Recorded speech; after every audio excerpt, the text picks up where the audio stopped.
Congress party Malegaon शहर के तमाम पदाधिकारी, युवा Congress, Sevadal Congress, minority Congress, OBC cell Congress के सभी जिम्मेदारान, सभी कॉरपोरेटर, सभी साबिक कॉरपोरेटर, सभी साबिक म्युनिसिपल काउंसिलर आज हमारे बीच में, मतलब स्टेज पे ना बैठे हुए, उधर बाजू में बैठे हुए हमारे इस शहर के आमदार आसिफ शेख साहब, हमारे शायर ने एक अच्छी नज़्म पढ़ी, ऐसे हमारे मुजावर मालेगावी, जो लोग कांग्रेस में प्रवेश किए, कोई एमआईएम छोड़ के, कोई राष्ट्रवादी छोड़ के, कोई बीजेपी छोड़ के, मैं इनका, हमारे उम्मीदवार और मेरी ओर से और आसिफ भाई की ओर से उनका इस्तेकबाल करता हूं। और आप तमाम लोग जो मेरे इस दावत के ऊपर तशरीफ लाए, सभी बुजुर्गों, दोस्तों का, नौजवानों का, मेरे अपने साथियों का, आप लोग बोला करते हैं कि साहब का फोन आएगा तो जरूर चले जाएंगे। यही तो आप लोगों की चाहत है। ऐसे आप तमाम प्यारे साथी, मैं आप तमाम लोग का बहुत, हमारे उम्मीदवार की ओर से, कांग्रेस पार्टी की जानिब से आप लोग का बहुत बहुत शुक्रिया अदा करता हूं।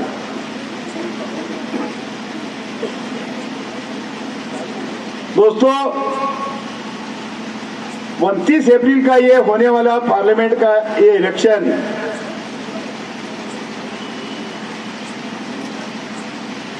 आप लोगों ने 5 साल पहले का भी इलेक्शन पार्लियामेंट का देखा।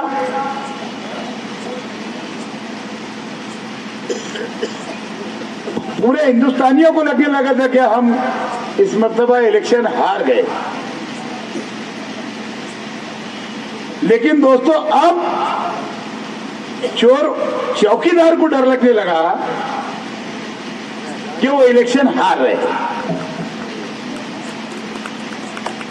कांग्रेस की मेजॉरिटी आ रही है।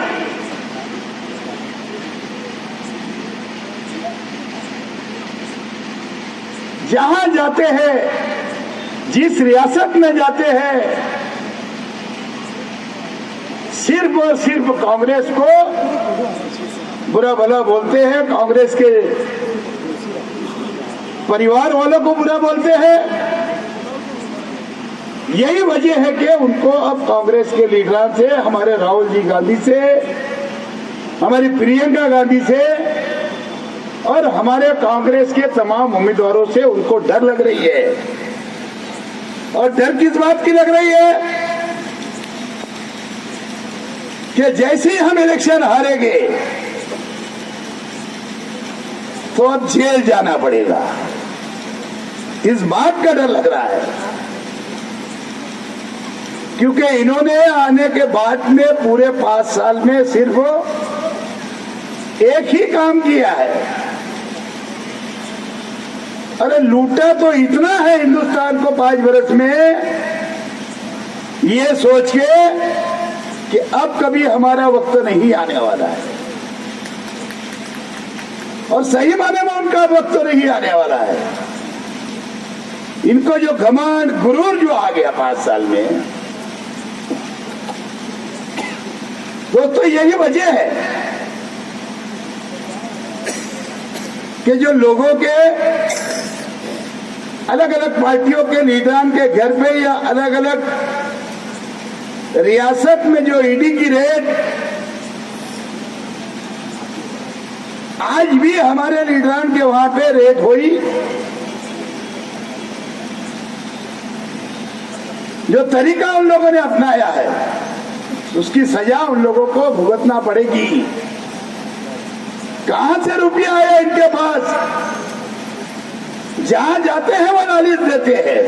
इतना खोखा ले लो, इतना करोड़ ले लो, इतने लाख ले लो।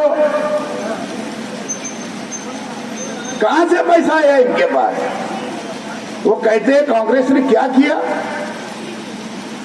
अरे कांग्रेस के लीडरान ने, उस वक्त के हमारे पुरखों ने, उलमा इकराम ने,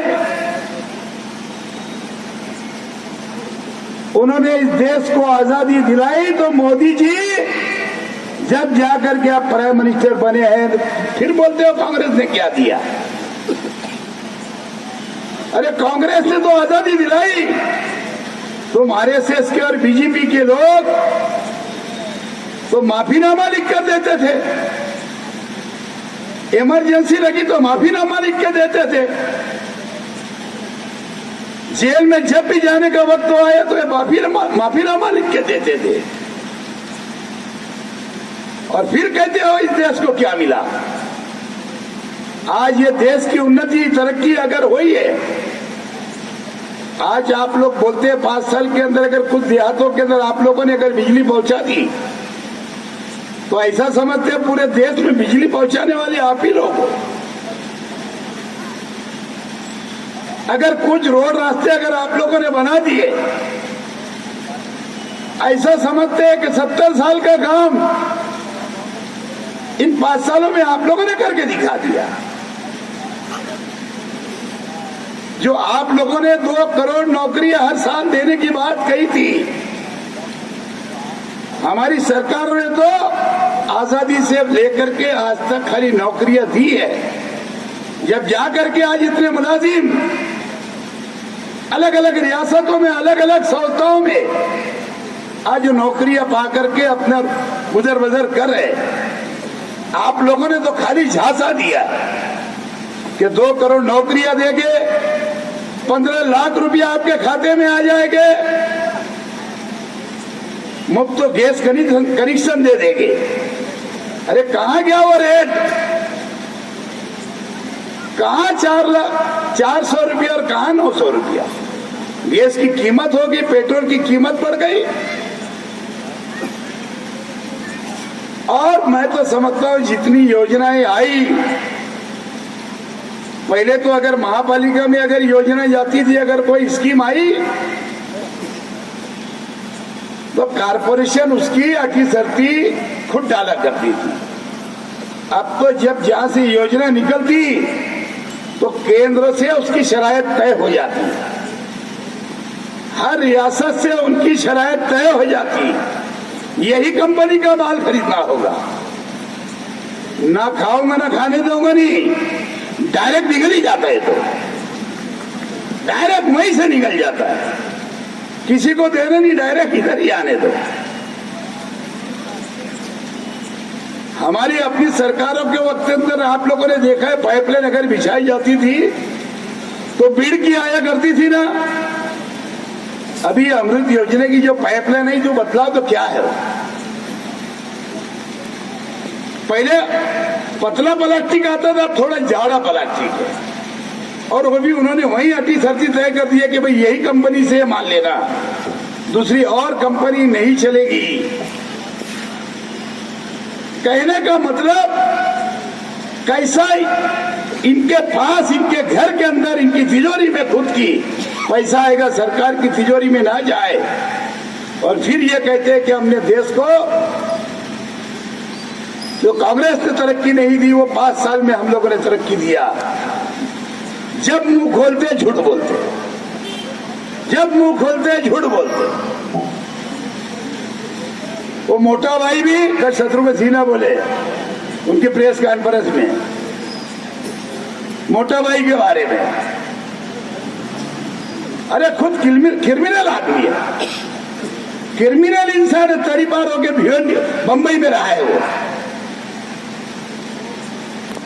और ये अपने आप को बड़ा पारसा बताते हैं। बराबर हमारे राहुल गांधी बोलते हैं, बोले चौकीदार कौन है? आप लोग आवाज ही नहीं दे रहे। तो राहुल जी बराबर बोलते हैं कि चौकीदार, तो लोग बोलते चोर है। हकीकत में जोड़ी चोरी है ये। अभी नागपुर के जो उम्मीदवार हैं गडकरी जी, 140% उनकी प्रॉपर्टी बढ़ गई। कहां से आ गई है? अचानक अरे मैं 10-20%, 30% ठीक है। 5 साल में 140% उनकी प्रॉपर्टी बढ़ गई, वो भी उन्होंने खुद रिकॉर्ड दिया। 5 साल पहले इलेक्शन लड़े थे उसका रिकॉर्ड और अभी का रिकॉर्ड उन्होंने जो इलेक्शन का फॉर्म भरा उसके अंदर बतलाया गया। उनके सामने तो हमारा बड़ा गरीब उम्मीदवार लड़ रहा है। मेरे सामने आमदार थे, मेरे साथ में पटोले जी आमदार थे 10 साल, और आज उनके सामने वही उम्मीदवार लड़ रहा है हमारा। दोस्तों, वो भी चुन करके आएगा। महाराष्ट्र में भी हमारी कांग्रेस और राष्ट्रवादी की सीट पूरी चुन करके आएगी इंशाल्लाह। आप लोग दुआएं करें, मेहनत करें, और इसी तरीके से एकजुट होकर के आने वाले 31 तारीख को आप लोगों को हर हाल में भारी अक्सरियत में वोट डालना है। मैंने दोनों इलेक्शन के दोनों जलसों के अंदर आप लोगों से अपील किया कि आप लोगों को धूप नहीं देखना है, कितनी गर्मी है वो नहीं देखना है, क्या तकलीफ होने वाली है वो नहीं देखना है। हमको असल में आरएसएस को हराना है तो बीजेपी हारेगी, बीजेपी हारेगी तो आरएसएस हारेगी, और आरएसएस हारेगी तो समझो इस्राइल हारेगा। हम मुसलमान क्यों नहीं बीजेपी में जाते, क्या वजह है?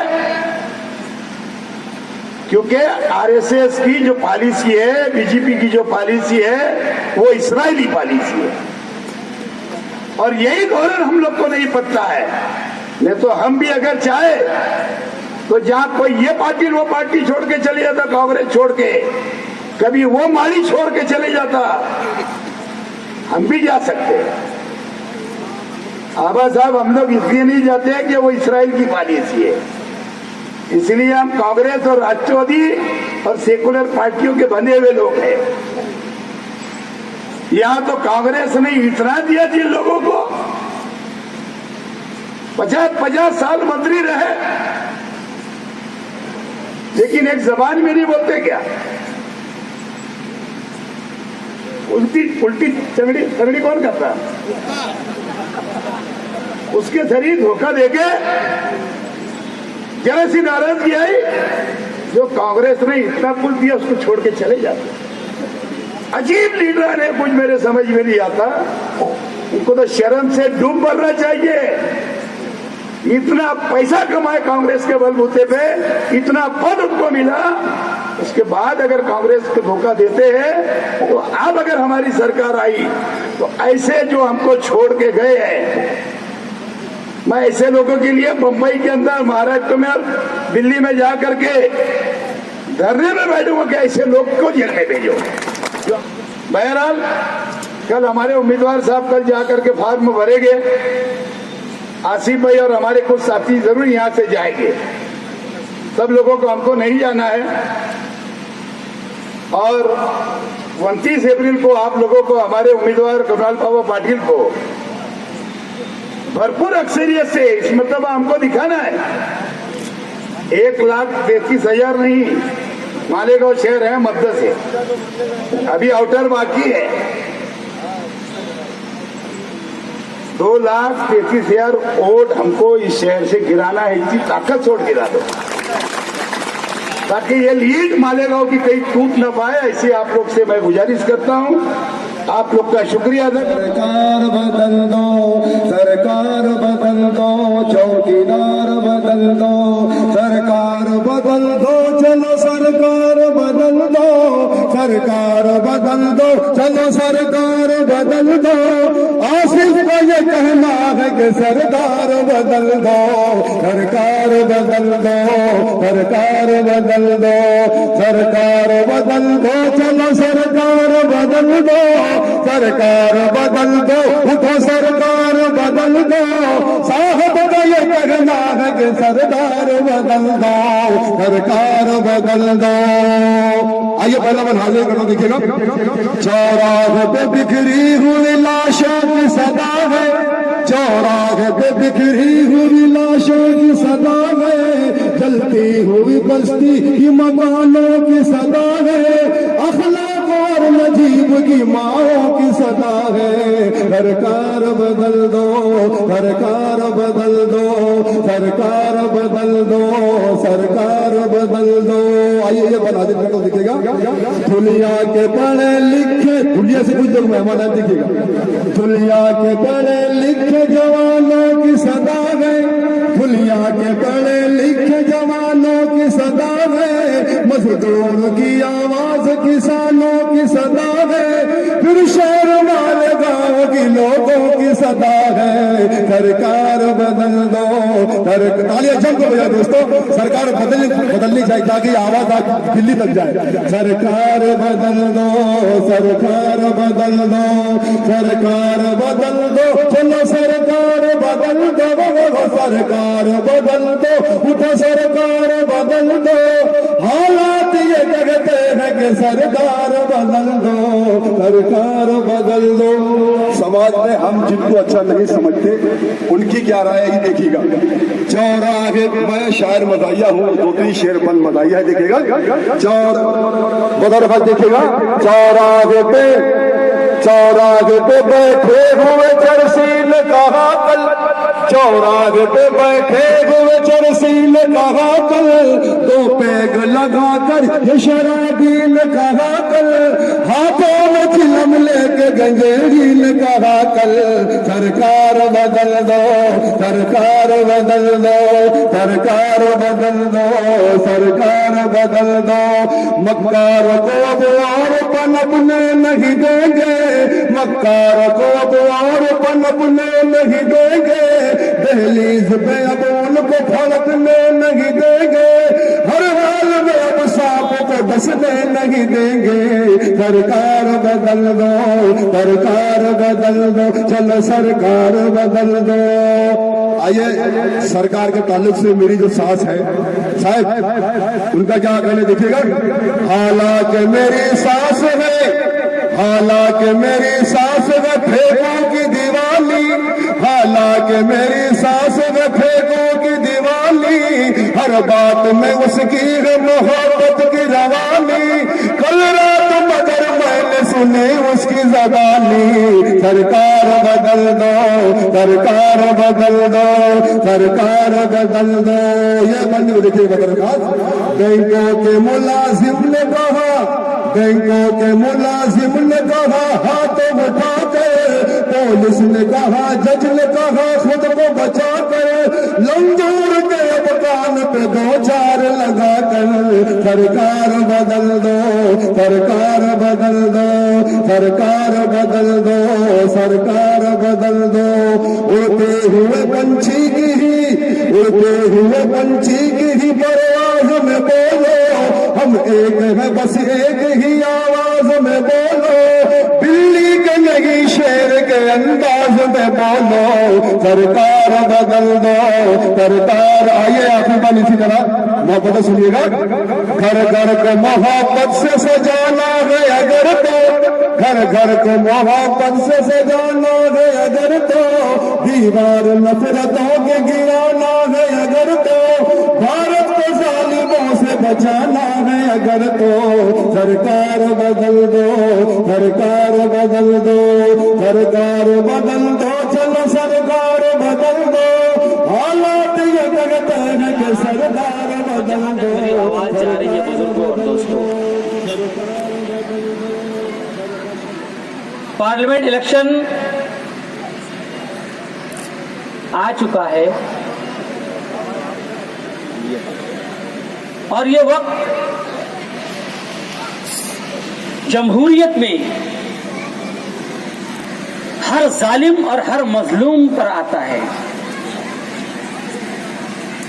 हर इंसाफ करने वाले और हर नाइंसाफी करने वाले के लिए ये दिन आता है जमहूरियत में। और यही जमहूरियत की सबसे बड़ी खासियत है कि किराएदार हैं, इनका जाती मकान नहीं है,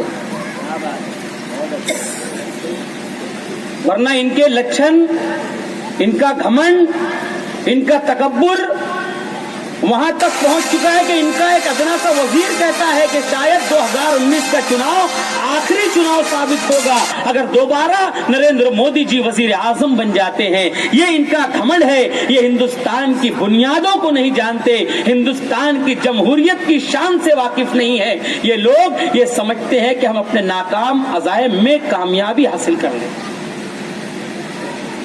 ये भूल गए। इससे पहले भी बीजेपी की सरकार आई, इससे पहले भी इन्हें घर भेजा गया, इससे पहले भी इनसे ज्यादा ताकतवर लोग इनसे ज्यादा ताकत के साथ दिल्ली के तख्त पर विराजमान हुए, उनको भी घर जाना पड़ा। हर उरूज को जवाल है, जब सूरज तुलू होता है तो गुरूब भी होता है। इस बात को भूल गए और उसके बाद इस ढंग से कारोबार करने लगे, इस ढंग से दिल्ली की हुकूमत चलाने लगे कि हर उस जगह पर हाथ डालने की कोशिश अमित शाह और मोदी के जरिए से, बीजेपी के जरिए से, आरएसएस के जरिए से की गई, जहां पर आज तक आजादी के बाद से 70 सालों में आज तक हुकूमत ने वहां पर हाथ नहीं डाला। सर भाई शूटिंग कर रहे हो, अदलिया में मुदाखलत, आमिर का सीबीआई का इस्तेमाल, आईबी का इस्तेमाल, ईडी का इस्तेमाल, रिजर्व बैंक के अंदर मुदाखलत, इलेक्शन कमीशन के अंदर मुदाखलत, सुप्रीम कोर्ट के अंदर मुदाखलत, ये अमित शाह नरेंद्र मोदी की जोड़ी, ये बीजेपी की सरकार का ये करीना, बीजेपी की सरकार का ये घमंड कि हर जगह हाथ डाल देना चाहते हैं, हर जगह ये चाहते हैं कि हम अपने अंदाज से हिंदुस्तान को चलाएं। उनको ये बताना इस इलेक्शन में कि तुम इस ख्वाब खरगोश से निकल जाओ, ये हिंदुस्तान है, इसकी मिट्टी में हिंदू, मुस्लिम, सिख, ईसाई सबका खून शामिल है, ये तुम्हारे बाप का देश नहीं है। मैं फकीर हूं, मेरे पास झोला है, मैं कब धोता था, मैं चाय पे बेचता था। भाइयों और बहनों, मेरा क्या झोला उठाऊंगा चला जाऊंगा। मैंने जब टीवी पर देखा, मैंने कहा कि हो सकता है मेहुल चौकसी, नीरव मोदी और विजय माल्या के पीछे ये हजरत भी भागने के चक्कर में है, ये हजरत भी भागने की तैयारी कर रहे हैं अपने उन लोगों के जरिए से जो लोग नफरत फैलाते हैं इस देश के अंदर, उन लोगों के जरिए से जो इस देश के अंदर अपने मुखालफिन को गद्दार वतन कहते हैं, उन लोगों के जरिए से जो इनकी ना मानने वालों को पाकिस्तान जाओ की धमकी देते हैं, उन लोगों के जरिए से इस मुल्क के अंदर बेचैनी पैदा करने की गुज़िश्ता 5 सालों में मुसलसल कोशिश की गई। पहलू खान को मारा गया, अखलाक को मारा गया, नजीब गुम हो गया, हाफिज जुनैद का कत्ल कर दिया गया, आसपा चीखती रह गई, उसकी अस्मत दरी की गई, मार दिया गया, जंगल में फेंक दिया गया काट कर। ये सब कुछ उस देश के अंदर होता रहा है जहां हमेशा से आइन की बालादस्ती मानी गई है, जहां हमेशा से कानून सबसे बुलंद रहा है, जहां पर कानून के अंदर लिखा है कि सब एक हैं, जहां पर हमें कानून ने बुनियादी तौर पे अपने मजहब और अपनी मिल्ली तशख्खुस और अपने तमाम बुनियादी हुकूक के साथ जीने की आजादी दी है, उस मुल्क के अंदर हमसे वोट देने का हक छीनने की साजिश की जा रही है। उस मुल्क के अंदर हमें कहा जा रहा है कि तुम्हारा यहाँ पर कुछ नहीं, अब चले जाओ। उस मुल्क के अंदर बर्मा के जैसे मुसलमानों की हालात करने की साजिश की जा रही है। उस मुल्क के अंदर हिंदू और मुसलमान की राजनीति की जा रही है। उस मुल्क के अंदर फिरका परस्ती का जहर और फिरका परस्ती का बीज बोया जा रहा है। ये चीज चलने वाली नहीं है।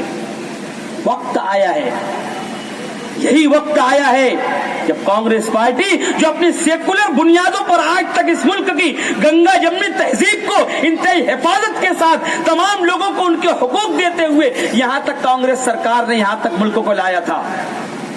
और मोदी जी ने आने के बाद कह रहे कि क्या किया कांग्रेस ने, 70 सालों में कांग्रेस ने क्या किया। मोदी जी को हम बताना चाहते हैं कि इस मुल्क के अंदर जो कुछ नजर आ रहा है सब कुछ कांग्रेस का दिया हुआ है। मोदी जी, आप जिस प्लेन में चल रहे हैं, आप जो 10 लाख का सूट पहन रहे हैं, ये सब टेक्नोलॉजी मोदी जी कांग्रेस की दी हुई है। 21वीं सदी में जाने का ख्वाब राजीव गांधी ने देखा था। आज हालात क्या है, पूरी दुनिया के अंदर अगर सॉफ्टवेयर इंजीनियरिंग का मामला आता है, सबसे पहले हिंदुस्तान की तरफ देखा जाता है। अमेरिका भी सॉफ्टवेयर इंजीनियरिंग में हिंदुस्तान का मोहताज है। अमेरिका के सबसे बड़ी जगह पर सत्य नाडिला, मद्रास का एक जहीन तरीन सॉफ्टवेयर इंजीनियर सत्य नाडिला बैठा हुआ है अमेरिका के सॉफ्टवेयर कंपनी की सबसे बड़ी पोस्ट पर। यह दिया है मोदी जी, कांग्रेस ने। इस तरीके से नाइंसाफी, इस तरीके से नफरत की सियासत, इस तरीके से किसी भी भेदभाव को जन्म देकर आगे बढ़ाकर तुम अपनी राजनीति ज्यादा दिन तक नहीं चला सकते। मीडिया के भरोसे, मीडिया के सहारे लोगों को झूठ बोलकर पूरे मोहब्बत ने साथ बैठ लोगों को धोखा देकर 15 लाख आएंगे। मोदी जी सुन लीजिए, 28 तारीख तक 15 लाख का इंतजार करेगी हिंदुस्तान की आवाम, उसके बाद 29 तारीख को 72,000 वाला बटन दबाएगी। याद रखना, ज्यादा दिन तक ये तमाम लंबे चौड़े दावे और ये फेंकू सियासत ज्यादा दिन चलने वाली नहीं है। बीजेपी अगर आरएसएस के उस नजरिए को अमली जामा पहनाना चाहती है कि इस मुल्क को हिंदू राष्ट्र बना दिया जाएगा, कभी ये हिंदुस्तान का सेकुलर शहरी उसे कामयाब होने नहीं देगा। सेकुलरिज्म हमारी जड़ों के अंदर है। हम इस मुल्क के अंदर हिंदू, मुस्लिम, सिख, ईसाई यकजहती के साथ रहते आए हैं और आगे तक रहते रहेंगे। आप जैसे लोगों को जो नफरत का व्यापार करते हैं, यहाँ पर ज्यादा दिन अपनी सियासी दुकान चलाने नहीं दी जाए। ये मौका आया है, इस मौके पर चौकीदार साहब को नमस्ते बोलने का वक्त है। आज पूरे मुल्क के अंदर कांग्रेस का ये नारा कि चौकीदार चोर है घर घर के अंदर पहुंच चुका है। पूरे घर का बच्चा जानता है इस हिंदुस्तान का कि नरेंद्र मोदी अगर कुछ कहे तो क्या है, वो चौकीदार अपने आप को बोलता है तो बच्चा कहता है कि चौकीदार चोर है। इस मुल्क के अंदर इस इलेक्शन की आमद, पार्लियामेंट लोकसभा के इलेक्शन की आमद एक नेक फाल है, एक अच्छा शगुन है और इस शगुन को हमें इस मौके को जाने नहीं देना है हाथों से। हमें बहुत अच्छा उम्मीदवार दिया गया है, बहुत काबिल उम्मीदवार दिया गया है। धूलिया लोकसभा हल्के में कांग्रेस पार्टी ने कुणाल बाबा की शक्ल में बेहतरीन उम्मीदवार दिया है और वो हर हाल में चुनकर आ रहे हैं। ये मेरा विजदान कहता है, मेरा यकीन कहता है, इस मर्तबा जो हवा चल रही है कुणाल बाबा के हक में चल रही है। मैं तमाम वर्करों से गुजारिश करूंगा कि तन मन धन के साथ हमें इस इलेक्शन के अंदर नफरत की सियासत के खिलाफ, फिरका परस्ती के जहर के खिलाफ और उन लोगों के खिलाफ जो इस मुल्क को लूट लेना चाहते हैं, हमें सीना सिपर होकर इस इलेक्शन को लड़ना है। कुणाल बाबा पाटिल को ज्यादा से ज्यादा वोटों से कामयाब करवाना है और किसी भी तरीके से दिल्ली के तख्त पर राहुल जी को बिठाना है ताकि आने वाला कल हमें हमारे सामने चुनौती बनकर न खड़ा हो। खुदा हाफिज, अस्सलाम वालेकुम, जय हिंद।